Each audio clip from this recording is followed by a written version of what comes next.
I'm the VP of R&D for our studio here at Bluberi in Reno, Nevada. And I'm Lee Gunning. I'm a software engineer in Reno. And we're going to do a build a slot.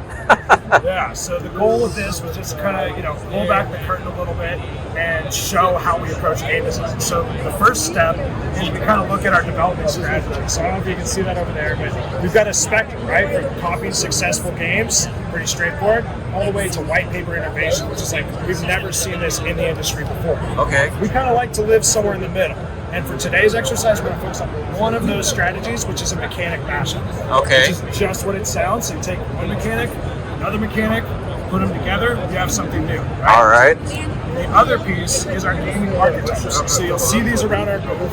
And what this is common characteristics that we've identified and documented over the years that are ubiquitous throughout successful games. You said we'll see this around the booth. There's a little sign to look for. There's like in the GAF menus, it'll tell you which archetypes are represented on the game. So for example, Pulls of Diamonds is kind of like taking something insignificant and turning it into something great. Now, is that going to be in the rules that I'll see in the casinos, or just here? Just here at the show. Just here, got it. But what it gives us is a common language that we can speak. We can kind of go, oh, this has a distraction action, meaning there's a lot of something that's kind of distracting me from like the ride while I'm, think like a pot filler game where the coins are always flying out, something like that. Razzle dazzle is what I call that. Oh, nice, I love it. Yeah. So today we're going to focus on 5 of the 9. So there's a bunch of different ones out there. And when we start a game, games can be born in any number of ways, right? So we're going to add an element of chance. We're going to spin this wheel here and pick which archetype your game will be designed under. Okay. Who's going to spin the wheel?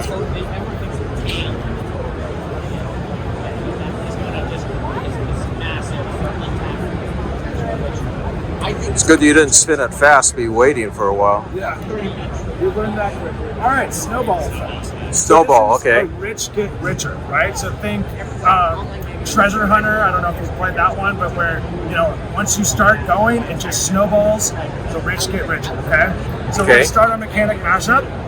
You can pick split symbols or unlocking extra interfaces. Let's do the unlock. Unlocking interfaces, perfect. And then we're going to mash it up, like we said, with a second. So collect for added wilds. That's Treasure Hunter, Buffalo Gold style, or Sticky Wilds, think Frogged Up, or like Pelican Feet. Everybody likes Sticky Wilds. Sticky Wilds with unlocking interfaces. Great. Okay, so we've got a pretty cool game. It's a mechanic mashup with multiple mechanics that's put together in a new and interesting way. Now we need to theme this game. So we've got 3 options for you. We've got our Bluberi, our theming. We've got a strong animal character theme, which, is pretty popular in the industry. And then, of course, we have to have an Asian theme as well. So which one would you like? Well, you see, I'm Japanese American, so that's Chinese there. I'm not going to pick that. Fair enough. So we'll go with the animals. Animal. That is a very popular theme today so far. Awesome. All right. So the final step is giving your game a title. So remember, you've got unlocking interfaces, sticky wilds, strong animal themes. What do you want to call this thing? All right, so an animal that has not been used a lot is the giraffe. Oh, I love it. Okay.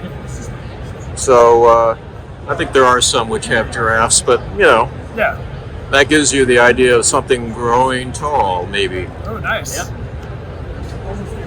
You want to call it Giraffe Fortunes? How about sticky giraffes? Sticky giraffes. I love it. That's kind of perverted, I guess. I don't know, but anyway. Sticky giraffes works. Yeah, this is your game. So like I said, we're going to print out a slick and you'll have it. I'll have some banking suggestions so you can bank it with other Bluberi games. In this case, it looks like Rocket Rumble and the sequel to Treasure Hunter, which is Treasure Hunter Collector. Okay, so this is other games which have somewhat a similar characteristics, yeah. Similar archetypes from over here. Okay. Yeah. But while we're waiting for it to print, is there any questions you've ever wanted to ask a game developer? I'm sure you've done this before. Well, your games are generally straightforward. Yeah. And so that's something I like. They tend to be on the volatile side, if I'm not mistaken. Interesting. I mean, at least that's where are they? Do you think? I would say we have a pretty good range, actually. You have a good range. Well, most companies do, but Yeah, something like Devil's Lock, which I mean, you know, is #1 on Eilers, is pretty low volatility game. okay. Which I like the mid to high. You know, if it gets too high, then it gets a yeah. little boring. I think there's a place for everything, but definitely I like the medium as well. Yeah, So, yeah. all right, we've got your slick here. So, Okay. there's your final product. Sticky giraffes. And there's no giraffe pictures. What? There's no giraffe pictures. It's a prototype, right? It's a prototype. Yeah. There you go. Awesome. Well, thank you so much for walking through. That's the exercise. Oh, it was fun. Hopefully you It learned was something. kind of interesting to see the different things. You step back there, and I'll just sort of. Well, we got part of it blocked. That's all right. Well, thank you. Yeah, thank you so much. Thank you for watching. Please subscribe so you won't miss a video, and visit our website to learn more about slots and casinos. If you like this video, please give it a like, and we'll also answer your questions and comments.